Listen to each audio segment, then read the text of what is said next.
آج کچھ لوگ کہتے ہیں حضرت سمجھ میں نہیں آتا ہے کدھر جائیں. بڑی لمبی گفتگو ابھی آپ نے مجھ سے پہلے سماعت کی ہے. سمجھ میں نہیں آتا کدھر جائیں. یہ بھی قرآن پڑھتے ہیں وہ بھی قرآن پڑھتے ہیں, یہ بھی کلمہ پڑھتے ہیں وہ بھی کلمہ پڑھتے ہیں. یہ فریب نفس ہے, نفس کا دھوکہ ہے جو آپ کہتے ہیں کہ ہم کو سمجھ میں نہیں آتا ہے. یہ اسٹیج لگا ہوا ہے, پیچھے چاندنی ہے, اس کے پیچھے کیا ہے نہ آپ دیکھ رہے ہیں نہ میں دیکھ رہا ہوں, ہے نا حضرت. لیکن اگر میاؤں میاؤں کی آواز پیچھے سے آ جائے اور میں آپ سے پوچھوں کہ بتائیے پیچھے کیا ہے, تو آپ کیا جواب دیں گے؟ کیا جواب دیں گے؟ کیا ہے؟ بلی ہے. حالانکہ آپ نے دیکھا نہیں, دیکھا نہیں, مگر آپ نے کیا کہہ دیا؟ بلی ہے. میاؤں میاؤں کی آواز آئی تو آپ نے کہہ دیا بلی ہے. بھوں بھوں کی آواز آئی تو کہہ دیا آپ نے کتا ہے. مرغ بولے تو آپ کہیں گے مرغ ہے. آپ نے مرغ دیکھا نہیں, اس کی آواز کو سنا تو آپ نے پہچان لیا. آپ نے گدھے کو دیکھا نہیں مگر اس کی آواز کو سن کر کے آپ نے پہچان لیا. آپ نے بلی کو دیکھا نہیں مگر اس کی آواز کو سن کر کے آپ نے اس کی حقیقت کو پہچان لیا.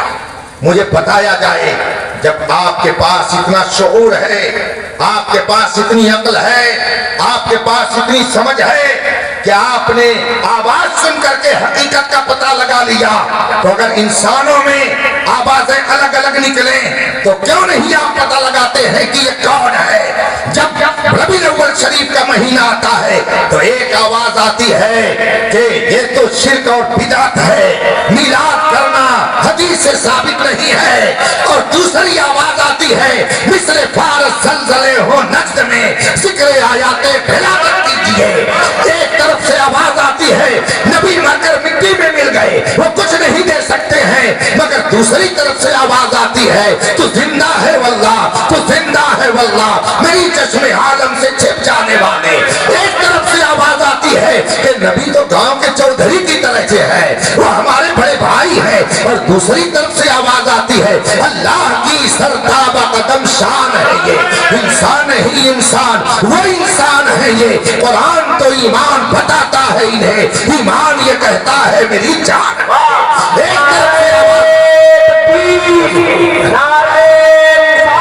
ایک طرف سے آواز یہ آتی ہے کہ نبی کچھ نہیں دے سکتے ہیں, مگر دوسری طرف سے آواز آتی ہے کون دیتا ہے, دینے کو منہ چاہیے, دینے والا ہے سچا ہمارا نبی. ایک طرف سے آواز آتی ہے یا رسول اللہ کہنا شرک ہے, اور دوسری طرف سے آواز آتی ہے غیظ میں جل جائیں بے دینوں کے دل, یا رسول اللہ کی کثرت کیجئے. ایک طرف سے آواز آتی ہے جس کا نام محمد یا علی ہے وہ کسی چیز کا مالک و مختار نہیں ہے, اور دوسری طرف سے آواز آتی ہے نبی مختار کل ہے, جس کو جو چاہے عطا کر دے, زمین کو آسماں کر دے, سریا کو سرا کر دے. آواز آتی ہے میں تو مالک ہی کہوں گا کہ وہ مالک کے حبیب یعنی محبوب و مہم میں نہیں میرا تیرا. ایک طرف سے یہ آواز آتی ہے کہ تم نبی کو بس اتنا علم تھوڑا سا مانو, زیادہ علم نبی کو مانو گے تو شرک ہو جائے گا. غیب کے بارے میں ابھی تفصیل آپ سن چکے ہیں. آواز آتی ہے نبی کو تو پیٹھ پیچھے کی بھی خبر نہیں ہے, اور دوسری طرف سے آواز آتی ہے اور کوئی غیب کیا تم سے نہا ہو بھلا, جب نہ خدا ہی چھپا تم پہ کروڑوں دو. اگر آپ مرغ کی آواز کو سن کر کے اس کی حقیقت تک پہنچ جاتے ہیں, بلی کو بغیر دیکھے ہوئے اس کی آواز کو سن کر کے بلی کی حقیقت کو سمجھ جاتے ہیں, تو ان دونوں آوازوں کو سن کر کے بھی آپ کو حقیقت تک پہنچ جانا چاہیے کہ ایک غدار مصطفیٰ کی آواز ہے اور ایک وفادار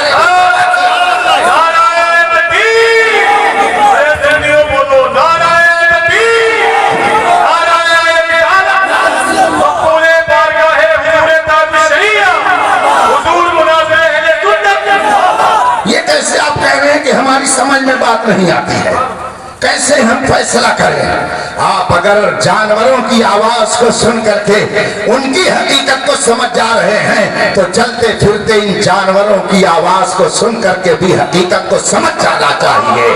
یہ مت سوچئے آپ کہ بڑے گھر کا ہے کہ چھوٹے گھر کا ہے, ہے. چاہے گدھا بولے یا ہاتھی بولے, چاہے چھوٹا جانور بولے یا بڑا جانور بولے, آپ اگر وہاں بولی سے حقیقت کا پتہ لگاتے ہیں تو یہاں بھی آپ کو بولی سے حقیقت کا پتہ لگانا.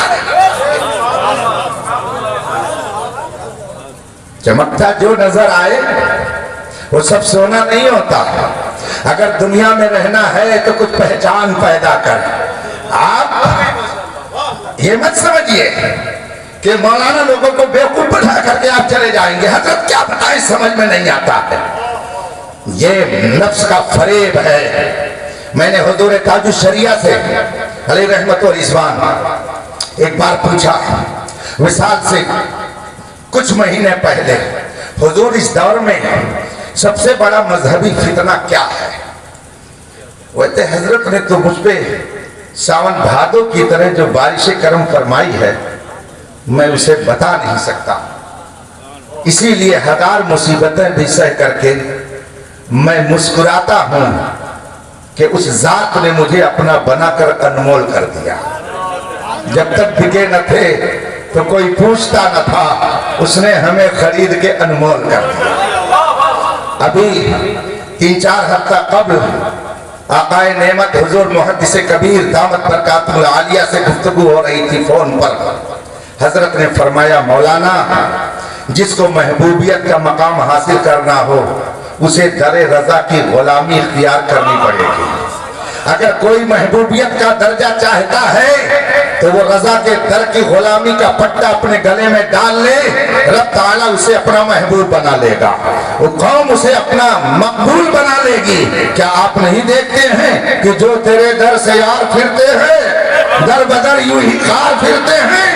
یہ بات تو اعلیٰ حضرت نے رسول کریم کے لیے عرض کی تھی کہ یا رسول اللہ, آپ کا دربار وہ ہے کہ جو آپ کے در سے پھر جائے وہ ذلیل و رسوا ہو جاتا ہے. مگر الحمدللہ عشق مصطفیٰ کی برکت نے ہندوستان میں امام احمد رضا کو بھی یہ مقام دے دیا کہ جو تیرے در سے یار پھرتے ہیں در بدر یوں ہی خار پھرتے ہیں. نہ جانے کتنے لوگوں کو ہم نے خود اپنی آنکھوں سے دیکھا ہے کہ جب اعلیٰ حضرت کے شہدائی تھے تو لوگ ان کے شہدائی تھے, اور جب وہ اعلیٰ حضرت سے پھرے تو دنیا ان سے پھر گئی.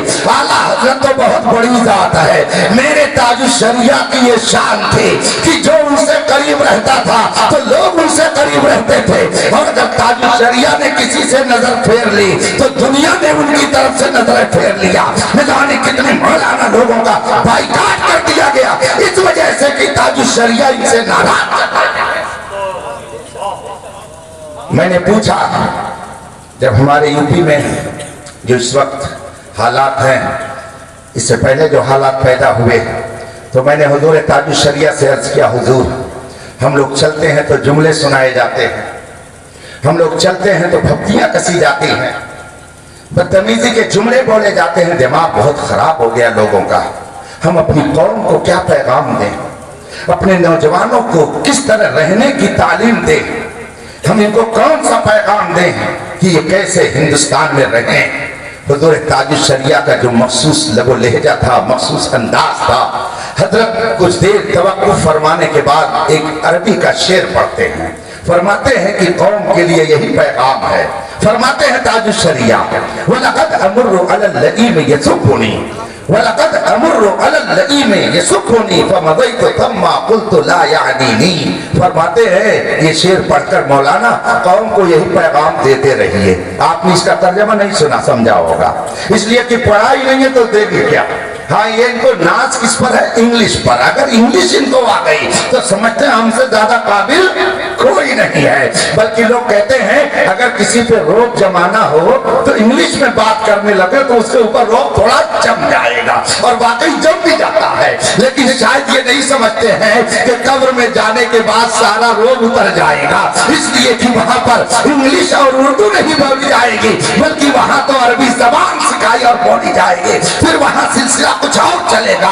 بہرحال میں نے تاج الشریعہ سے جب عرض کی تو حضرت نے یہی جواب ارشاد فرمایا. بتا بتاؤں کیا اس کا ترجمہ ہے؟ حضرت فرماتے ہیں قوم کو پیغام دے دیجئے وَلَقَدْ أَمُرُّ عَلَى الَّئِيمِ يَسُبُّنِي، میں جب نالائق اور کمینے کے پاس سے گزرتا ہوں تو وہ مجھے دیکھ کر گالی دیتا ہے، فَمَضَيْتُ ثَمَّ، لیکن میں گالی سن کر کے بھی آگے بڑھ جاتا ہوں اور میں یہ سمجھتا ہوں کہ مجھے نہیں کہہ رہا ہے، کسی اور کو کہہ رہا ہے۔ اس طریقے سے زندگی گزارو، اس لیے کہ ہم یہ جانتے ہیں کہ جس نبی کا کلمہ پڑھنے کی وجہ سے ہمیں برا کہا جا رہا ہے، اس نبی کی نگاہ میں کوئی شے پوشیدہ نہیں ہے۔ وہ جانتے ہیں کہ میرا امتی میرا کلمہ پڑھنے کی وجہ سے اگر گالی سن رہا ہے تو میدان محشر میں اسے میری شفاعت نصیب ہوگی، میرے جھنڈے تلے ہوگا۔ اسی لیے کہنے والے نے کہا ہے یا رسول اللہ، دنیا والے اگر ظلم کرتے ہیں تو ہر جفا ہر ستم گوارا ہے، اتنا کہہ دے کہ تو یا ایھا الذین آمنوا آمنوا، اے ایمان والو ایمان لاؤ۔ کیا مطلب ہے ایمان لانے کا؟ اس کا مطلب یہ ہے کہ اے ایمان والو اپنے ایمان کی حفاظت کرو، اے ایمان والو کلمہ پڑھ کر کے بے خوف مت ہو جاؤ۔ آج کل تو کچھ لوگوں کا حال یہ ہے، وہ جاتے ہیں نا دوسرے ملکوں میں، خاص طور سعودیہ گئے، وہاں سے آئے نقشہ ایسا بدلتا ہے، سمجھتے ہیں کہ ساری سچائی وہیں رکھی ہوئی ہے، اور جب ان سے گفتگو کی جائے تو کہیں گے اچھا یہ بتائیے کھڑے ہو کر کے سلام پڑھنا کہاں بخاری شریف میں لکھا ہے؟ اب بیچارہ یہ نوجوان کہاں بخاری شریف، اس کو جیسے کراس کوشچن کرنے آتا ہی نہیں ہے۔ اگر وہ آپ سے پوچھتا ہے کہ میلاد شریف پڑھنا بخاری شریف میں کہاں لکھا ہے، تو اب تو آپ پوچھ ہی سکتے ہیں ایسے لوگوں سے حضرت جی ذرا وہ حدیث دکھا دیجئے بخاری شریف کی جس میں لکھا ہے کہ مدینہ شریف میں سنیما گھر بنوا دینا، ذرا وہ حدیث بتا دیجئے جس میں یہ لکھا ہوا ہے کہ عرب میں کلب بنوا دینا، وہ حدیث ذرا دکھا دیجئے جس میں لکھا ہوا ہے شراب خانے بنوا دینا، وہ حدیث ذرا دکھا دیجئے جس میں لکھا ہوا ہے عیاشی کے ہڈے بنا دینا۔ ان کے منہ میں دہی جمی رہتی ہے جب ان بدکاریوں کا ذکر آتا ہے، اور جب مصطفیٰ کے میلاد کی بات آتی ہے تو حدیث پوچھی جاتی ہے، کچھ تو ہے جس کی پردہ داری ہے۔ یوں کوئی بے وفا سمجھ کر کے سمجھ کو سمجھو، سمجھنا بھی ایک سمجھ ہے، سمجھ کر کے جو نہ سمجھے میری سمجھ میں۔ حضور تاج الشریعہ سے میں نے عرض کہ حضور اس وقت سب سے بڑا فتنہ کیا ہے مذہب کے اعتبار سے؟ فرمایا سب سے بڑا فتنہ صلح کلیت و رافضیت ہے۔ پوری دنیا میں اس وقت سب سے بڑا جو فتنہ ہے وہ فتنہ صلح کلیت ہے۔ ایک نظریہ قائم کیا جا رہا ہے، کسی کو کچھ مت کہو، کسی کو برا نہ کہو، خدا جانے کہاں سے انہوں نے یہ اصول نکال لیا، اور اگر انہیں کو آپ گالی دیجئے تو فوراً آستین چڑھانا شروع کر دیں گے۔ تیری ہمت کیسے ہوئی کہ تو نے مجھ کو گالی دے دیا؟ جو یہ کہتا ہے کہ کسی کو کچھ نہ کہا جائے، اگر اس کی ماں کو گالی دے دیجئے تو ابھی دیکھیے اگر اس کے بس میں آئے تو فوراً آپ کو تماچا لگانا شروع کر دے۔ اپنی ماں کے لیے گالی برداشت نہیں ہے، تب یہ نہیں سوچتا ہے کہ کسی کو برا نہیں کہنا چاہیے، اور ماں عائشہ کو تاری جمیل اپنی تقریر میں گالی دیتا ہے اور آپ کہتے ہیں کسی کو برا نہیں کہنا چاہیے۔ ذاکر نائک بامبے میں بیٹھ کر کے حضرت سیدنا امام علی مقام کے بارے میں تقریر میں کہتا ہے کیا ضرورت تھی کربلا جانے کی امام حسین کو، امام حسین غلطی پر تھے۔ اپنی تقریر میں کہتا ہے یزید امیر المومنین تھا اور آپ حسینی بنتے ہیں یا حسین کا نعرہ لگاتے ہیں، اور جو غیر مقلدیت پھیلاتا ہے اس کے دامن میں جا کر کے پناہ لیتے ہیں۔ ایسے حسینی سے کام نہیں چلتا ہے، بندے ہو وفادار، وفا کر کے دکھاؤ۔ کہنے کی وفا اور ہے، کرنے کی وفا اور۔ برا مت مانیے گا، یاد رکھیے فتنہ ہے یہ کہ کسی کو برا نہ کہا جائے۔ قرآن کریم میں فرمایا گیا تبت یدا ابی لہب، کیا ترجمہ ہے؟ ابو لہب کا ہاتھ ٹوٹ جائے تو آپ نماز پڑھنے جاتے ہیں کہ ابو لہب کا ہاتھ توڑنے جاتے ہیں؟ قرآن کریم میں الزانیۃ والزانی، زناکار مرد زناکار عورت، ان کو کوڑے مارو، تو اس کو زناکار کہہ رہے ہیں، عورت کو زانیہ کہہ رہے ہیں، اس کو بھی برا کہہ رہے ہیں، اس کو بھی برا کہہ رہے ہیں۔ السارق والسارقۃ، چور اور چٹن اس کو چور کہہ رہے ہیں، اس کو چٹین کہہ رہے ہیں. یہ قرآن ہم کو بتا رہا ہے یہ برا ہے تو اس کو یہ کہو، یہ برا ہے تو یہ کہو. قرآن تو ہم کو یہ سکھاتا ہے، اور آپ کہتے ہیں کسی کو برا نہیں کہنا چاہیے. یہ کہاں سے آپ نے ضابطہ نکال دیا؟ میرا چیلنج ہے صبح قیامت تک کوئی ایسا ضابطہ اسلام کا نہیں ہے کہ برے کو برا نہ کہا جائے، کسی کو کچھ نہ کہا جائے.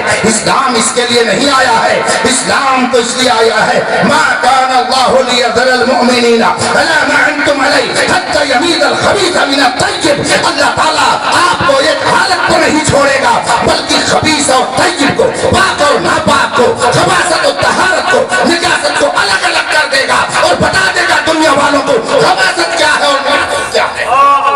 یہ قرآن کہتا ہے. یاد رکھیے گا جب کبھی طہارت اور نجاست میں ملاپ ہوگا تو ہمیشہ نقصان طہارت ہی کا ہوگا، ہمیشہ نقصان نجاست کا نقصان. اس کو ایک مثال سے سمجھا دوں، اس کے بعد میں آپ سے رخصت ہو جاؤں گا. احمد الفتاح صاحب کو میں بھی سننا چاہتا ہوں، آپ بھی سننا چاہتے ہیں، کچھ نوجوان ادھر ادھر گھوم رہے ہیں وہ بھی سننا چاہتے ہیں، ابھی آئیں گے سننے کے لیے، ان کو بھی سن لیجئے گا. یہ چونکہ تقریر نہیں سنتے ہیں نا، یہ نعت سنتے ہیں، اس سے مسئلہ نہیں معلوم ہوتا، اس سے طبیعت خوش ہوتی ہے. مسئلہ تقریر سے معلوم ہوتا ہے، اس لیے سنتے نہیں ہیں تو دوسرے علاقے میں جا کے بدعقیدہ بن کے آتے ہیں تو لوگ کہتے ہیں کیا بتائیں حضرت بدعقیدگی پھیل رہی ہے. ارے جب جانو گے نہیں تو بدعقیدہ نہیں بنو گے تو کیا بنو گے؟ طہارت اور نجاست مثال کے طور پر گوبر، بھائی یو پی بہار تو ملا کر کے ہی بولا جاتا ہے، پورے ہندوستان میں نہیں پوری دنیا میں کہیں بھی اگر یو پی بہار کا نام آتا ہے تو یو پی بہار ساتھ ہی بولا جاتا ہے. ہمارے ادھر بھی گوبر کہتے ہیں تو ادھر بھی گوبر ہی کہتے ہیں. گوبر کہاں رکھا جاتا ہے؟ گوبر کہاں رکھا جاتا ہے؟ فریج میں. فریج میں کوئی صاحب کہہ رہے ہیں کیا فریج میں؟ بھائی اگر آپ کے علاقے میں ایسا ہے تو بتا دیجئے. ہم جس کمرے میں ٹھہرائے گئے ہیں راشد صاحب نے اس میں بڑی سی فریج رکھی ہے تو سوچنا پڑے گا کہ اس میں کیا ہے. گوبر کہاں رہتا ہے؟ کوڑے دان پر، گھور پر. کیا بولتے ہیں اس کو؟ جہاں کوڑا رہتا ہے یہاں کیا بولتے ہیں؟ گھور ہی تو بولتے ہیں. گوبر کہاں ڈالا جاتا ہے؟ گھور پر، کوڑے دان پر. اور اچھی مٹھائی کون سی ہوتی ہے؟ ہر ایک کی پسند الگ الگ ہے. میری پسند ہے، کیا پسند ہے احمد الفتاح صاحب بتائیں گے، پورے ہندوستان میں گھوم گھوم کر کے مٹھائی کھاتے ہیں. مشاہدی صاحب بھی بتائیں گے، ان کے علاقے میں بھی اچھی مٹھائی بنتی ہے. اڑیسہ میں تو ایک مٹھائی بہت مشہور ہے، اس کو ہم لوگ خاص کر جب ڈائریکٹ گھر آنا ہوتا تو لے کر کے ہی آتے ہیں. کاجو کی برفی اچھی ہوتی ہے کہ نہیں ہوتی ہے؟ ہوتی ہے نا. چلیے مان لیجیے تو یہ برفی کہاں رکھی جاتی ہے؟ کہاں؟ فریج میں. بات سمجھ میں آ رہی ہے نا؟ بس تھوڑی دیر اور برداشت کر لیجئے، میں اپنی گفتگو ختم کروں. مٹھائی تشتری میں سجا کر کے آپ نے فریج کے اندر رکھا ہے اور گوبر کو ڈال دیا آپ نے کوڑے دان پر. تمثیل ہے، مثال ہے سمجھانے کے لیے. اتفاق سے ایک دن گھر کی ملکہ نے جو ہی فریج کو کھولا، مٹھائی کا ڈبہ رکھا تھا، وہیں سے محترمہ مٹھائی نے دیکھا کہ جناب گوبر کے اوپر کوئی پیشاب کر رہا تھا. گھور پر کھڑے ہو کر کے موت رہا تھا، پیشاب کر رہا تھا. محترمہ مٹھائی کو رحم آ گیا، ترس آ گیا. اس نے گوبر سے کہا آ جاؤ، دیکھو میں کہاں ہوں، آ جاؤ تم بھی یہیں آ جاؤ، دیکھو میں فریج کے اندر ہوں، ٹھنڈے موسم میں رہتی ہوں. دیکھو گوبر نے موقع غنیمت سمجھا. اس نے کہا اس سے بہتر کیا موقع ملے گا. دند سے دوستی کر لیا، وہاں سے چل کر کے آیا اور دونوں خوب گلے ملے. محترمہ مٹھائی اور جناب گوبر کی دوستی خوب زوردار ہو گئی، گلے ملے. اب مجھے بتائیے کہ وہ محترمہ مٹھائی کہاں رکھی جائیں گی؟ کہاں رکھی جائیں گی؟ فریج میں؟ بولیے. اب اگر گوبر سے لگی ہوئی اس مٹھائی کو آپ فریج میں رکھنا چاہیں گے، گھر کی ملکن کہیں گی یہ کیا، پاگل تو نہیں ہو گئے ہو، دماغ تو نہیں خراب ہے، اور یہ گوبر لگی ہوئی مٹھائی تم فریج میں رکھ رہے ہو. اور اگر آپ تیور دکھائیں کہ میں خرید کر کے فریج لا کے رکھا ہوں، میں نے خریدا اپنے پیسے سے، تو وہ بھی تیور دکھانا جانتی ہے، اور آج کل تو اور تیور زوردار ہے، وہ بھی تیور دکھائیں گی۔ آپ ایک بار پیسہ لگا کر کے لا کے رکھ دیے ہیں، ٹھیک ہے آپ کا احسان ہے، مگر روزانہ صفائی اس کی میں کرتی ہوں، اس لیے اگر آپ نے فریج میں رکھا تو خیریت نہیں، اور اگر آپ زیادہ ضد کریں گے نا تو وہ مارے گی 1 لاکھ، فریج بھی ادھر جائے گی اور مٹھائی بھی جائے گی، اور آپ بھی کہیں جا کر کے گر جائیں تو کوئی تعجب کی بات نہیں ہے۔ دیکھیے فریج کے اندر مٹھائی رکھی جاتی تھی اور گوبر کوڑے دان پر تھا، لیکن دونوں میں ملاپ ہو گیا، تو اب مٹھائی کو بھی فریج میں جانے کی اجازت نہیں ہے، اب وہ مٹھائی بھی گوبر کے ساتھ ساتھ کوڑے دان ہی پر جا کر کے پھینکی جائے گی۔ مجھے بتائیے نقصان کس کا ہوا؟